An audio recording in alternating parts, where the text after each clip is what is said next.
in the Word of God that He hath made of one blood all nations of men for to dwell on the face of the earth. One blood.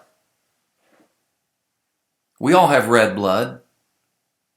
God doesn't look at the outer appearance of man, we're told in Samuel. He looks at the heart. I'm so sick and tired of racism being an issue in 2015.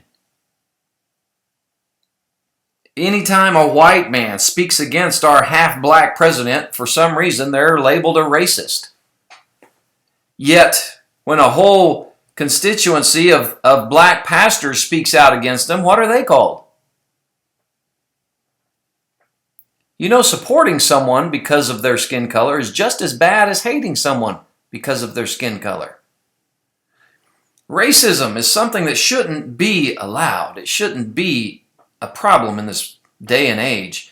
I'm embarrassed that a fraternity at my college, Oklahoma University, you've probably seen the video, very racist, saying they wouldn't allow any black people in their fraternity. We're all of one blood.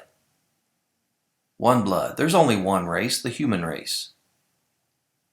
Just because we have different colored skin doesn't mean we're any different. And no one skin color is better than another.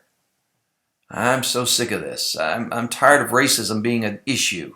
It should have been dead and gone 100 years ago or more.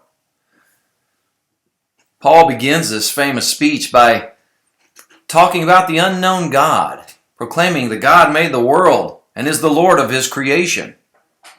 God's the originator of all things, the beginning of life. He's telling us God's the maker, and He's not the one who was made. God was not created by man. It's the other way around. Man was created by God. God is the one who makes man and everything else that exists in heaven and earth and all the universe. He's the originator of all things. It seems we've not come very far from ancient idolatry. You know, in the ancient biblical world, they would take a piece of gold or silver or wood and carve an image, an idol, and they would worship the works of men's hands. I mean, look at Daniel. When Shadrach, Meshach, and Abednego were told to bow down to this gold statue Nebuchadnezzar had fashioned with his own hands. And they're like, we're not going to bow down and worship that image you made with your hands. This image that couldn't speak, couldn't bless, couldn't think, couldn't do anything. Why would you worship that? Why would you worship the created instead of the creator? But you know, seems like a lot of people today are in idolatry. You know, we don't use the same images, but we still see men worshiping themselves.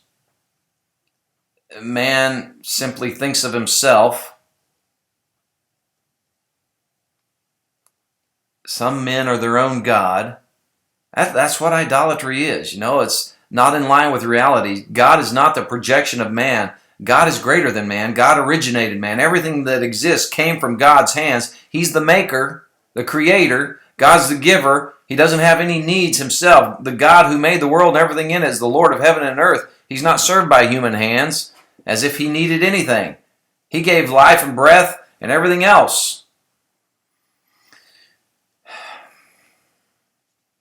Idols of today might look a little different than they did in the ancient biblical world.